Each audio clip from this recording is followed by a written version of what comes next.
Bonjour à tous et bienvenue à Côté Comics, votre nouveau rendez-vous qui se concentre sur les comics et met de côté tout le reste. Avec cette émission destinée aux aficionados de comics tout comme aux débutants, vous allez pouvoir être incollable sur les comics. Batman, Superman, Spider-Man, ils vont tous finir par y passer. Et tout de suite, le sommaire.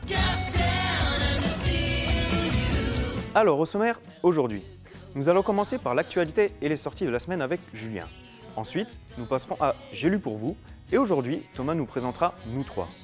La rubrique suivante, Tout sur, mettra en avant l'univers de The Walking Dead créé par Robert Kirkman en 2003. Enfin, nous terminerons par vos questions habituelles avec la rubrique J'ai une question comics. Et tout de suite, l'actualité et les sorties de Julien. Bonjour à tous, c'est parti pour l'actu ciné. Et on reparle d'Avengers, le film sorti en avril dernier qui regroupe tous les plus grands héros Marvel et qui a été un énorme succès mondial, étant même le troisième film le plus rentable de l'histoire. Joss Whedon, le scénariste et réalisateur du film, a annoncé qu'il remplira pour le deuxième volet. C'est donc une excellente nouvelle pleine de promesses pour cette suite qui sortira le 1er mai 2015. Mais avant Avengers 2, on aura la suite des films individuels avec d'abord Thor 2, qui sera intitulé The Dark World, prévu pour le 8 novembre 2013. Dans cette suite, Thor devra se frotter aux elfes noirs du royaume de Svartalfheim, et on connaît déjà deux vilains du film, Malekith le Maudit, le seigneur des elfes noirs, qui sera interprété par Christopher Eccleston, ancien Doctor Who, et Algrim, un des plus puissants elfes au service de Malekith, justement, qui sera interprété par Adewale Akinoi Abeje. Ne rigolez pas chez vous, c'est pas facile. Connu notamment pour le rôle de Mr. Echo dans la série TV Lost. Enfin, un petit tour du côté de The Wolverine, la suite des aventures du mutant Griff, avec toujours Hugh Jackman dans le rôle principal. Le film prendra place au Japon et Wolverine y affrontera des samouraïs qui sont pas très contents. Nous avons les premières images du tournage, en cours actuellement, avec un Hugh Jackman métamorphosé, cheveux longs et barbe. Il y a pourtant des coiffeurs au Japon, enfin je crois. On passe maintenant aux sorties comics de ce début septembre et on commence tout simplement avec la meilleure vente en France et un comics qui est de plus en plus populaire, à savoir les zombies de The Walking Dead. Jeff vous en parlera en long et en large dans Tout sur tout à l'heure, mais sachez que le tome 16 intitulé Un vaste monde sort chez Delcourt le 5 septembre. Dans ce volume, Rick Grimes et sa bande continuent à s'adapter à leur vie au sein de la nouvelle communauté, mais lorsqu'un personnage étrange vient toquer à leur porte, ils vont se rendre compte qu'ils ne sont peut-être pas si isolés et seuls que ça. Si vous souhaitez vous y mettre, vous avez 15 tomes de retard, mais ça vaut le coup. Un peu de Marvel enfin, avec la sortie de Daredevil sous l'aile du diable chez Panini Comics. En 1998, Marvel relance de nombreux personnages, dont Daredevil, et fait appel à un scénariste débutant dans les comics, Kevin Smith, qui avait surtout travaillé jusque-là dans le cinéma. Un pari risqué de la part de Marvel donc, mais qui sera relevé haut la main avec cette histoire en 8 numéros qui va remettre en cause toutes les croyances du héros aveugle. Une histoire incontournable pour tous les fans du personnage, qui sera aussi en librairie le 5 septembre. C'est tout pour cette semaine, je passe maintenant la main à Thomas pour sa rubrique J'ai lu pour vous. Salut à tous et lisez des comics.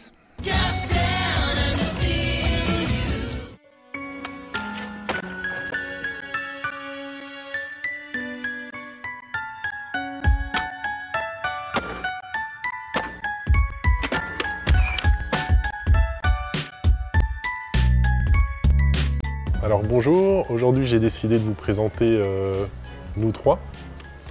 Alors il s'agit d'un comics qui est sorti à l'origine en 2005 aux États-Unis et qui est enfin réédité en France.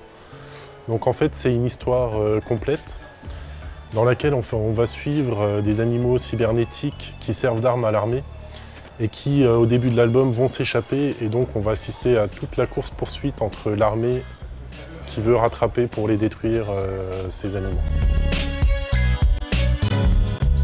Ces trois animaux, on va bien reconnaître leur caractère qu'on peut leur prêter, c'est-à-dire que le lapin, il va penser qu'à manger, le chien, il va être fidèle et attentionné, tandis que le chat sera un peu caractériel et il va penser un peu qu'à lui.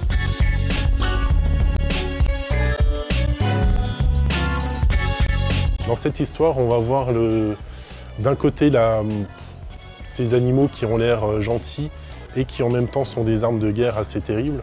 Et l'armée va vouloir s'en débarrasser parce qu'ils ont forcément une arme qui est maintenant plus puissante et qui choquera moins, ils pensent, le public que de se servir d'un lapin et d'un chat et d'un chien comme arme de destruction en fait. Il y a vraiment un contraste entre ces animaux qui cherchent que à survivre et à vivre normalement, on va dire, et la violence des combats, la violence de l'histoire qui est dans cet album.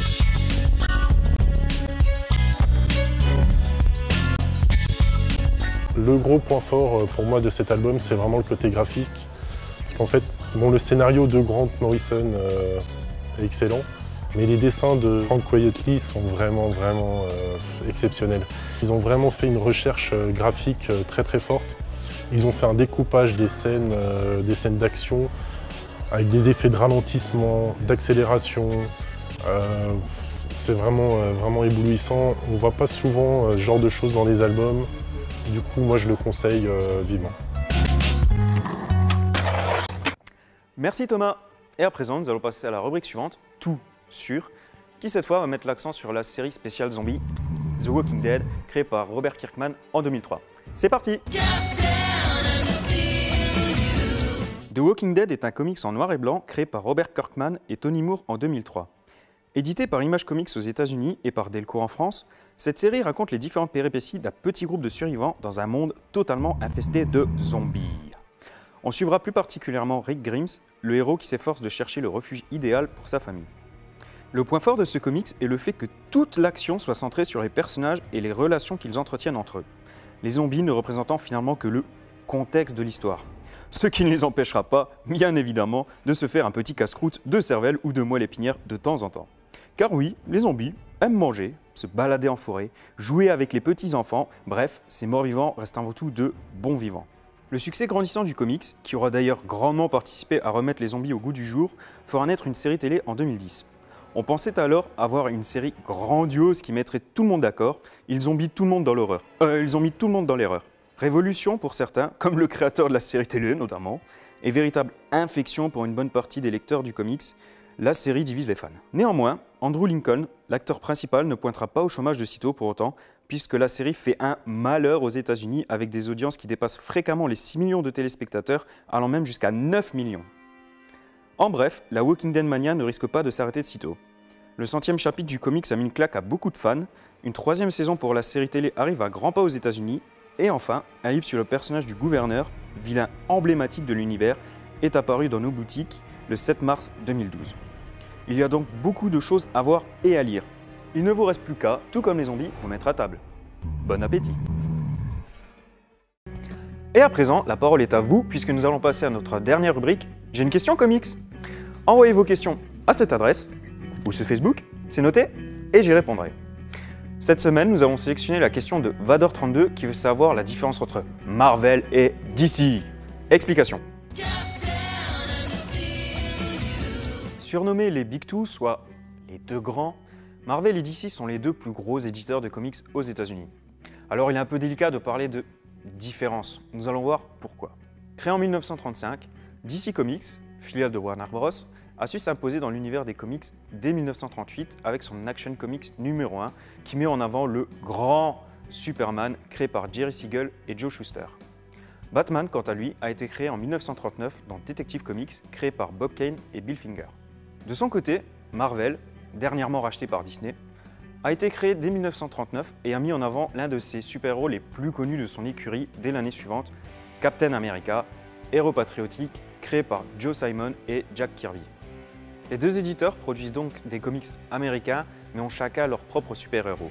C'est vraiment ça la différence fondamentale entre les deux compagnies. DC Comics, de son côté, possède dans ses rangs Batman, Superman, Wonder Woman, Green Lantern ou Flash par exemple. Tandis que Marvel possède dans son écurie Captain America, Hulk, les 4 Fantastiques, Daredevil, Spider-Man, X-Men, Thor, Iron Man, dont la majorité des super-héros ont été créés par le grand Stan Lee. Autrement dit, lorsque l'on dit préférer Marvel à DC par exemple, en général c'est parce que l'on a une préférence pour les super-héros de l'univers Marvel. Mais bien évidemment, les éditeurs, bien qu'ils soient les plus imposants actuellement aux États-Unis, ne sont pas les seuls. Il y a par exemple IDW, Image Comics, Dark Horse ou Boom qui ont aussi leur panel de comics dits indépendants. Les indépendants étant caractérisés par le fait qu'ils ne fassent pas que du super-héros. Les plus grosses séries de comics indépendantes étant à ce jour The Walking Dead, Spawn, Hellboy ou encore les fameux comics Star Wars. Voilà, c'est tout concernant Marvel et DC. J'espère que tu as compris Vador32. Envoyez-moi vos nouvelles questions à cette adresse ou sur Facebook et j'y répondrai. Voilà, c'est terminé pour aujourd'hui. Je vous retrouve dans 2 semaines pour un nouveau numéro. Bye bye, bonne soirée!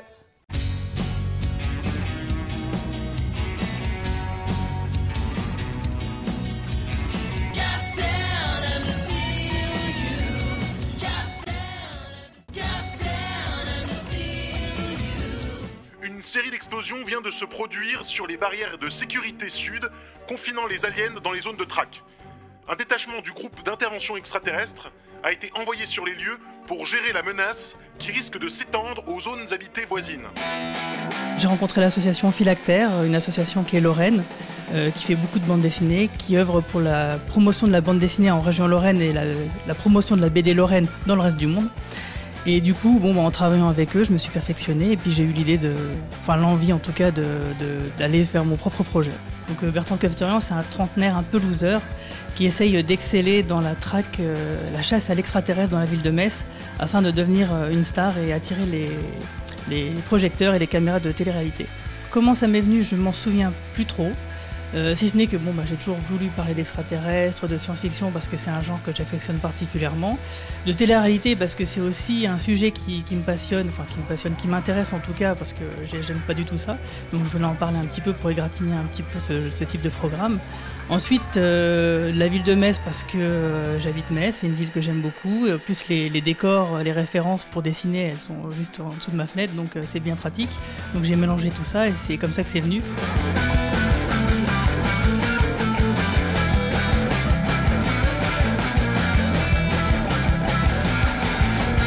Nous avons également comme projet avec un collègue ingénieur informaticien qui s'appelle Thierry Marx de réaliser donc une maison d'édition numérique dont le principe est simple, c'est que pour 3 € par mois, un internaute pourra sur une tablette tactile ou sur un smartphone, donc une tablette style iPad, Android, etc., avoir la possibilité de consulter une BD toutes les semaines. Donc tous les lundis de chaque semaine, il y aura une bande dessinée d'une série différente. Donc Bertrand Kefterian en fera partie, mais d'autres aussi bandes dessinées du catalogue de l'association Philactère.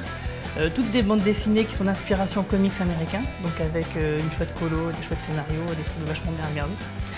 Et aussi avec un petit magazine gratuit avec du rédactionnel inédit. Tout ça pour donner un tremplin à des jeunes auteurs, un petit peu comme moi, qui essaieraient de se faire connaître et puis surtout de rencontrer un lectorat.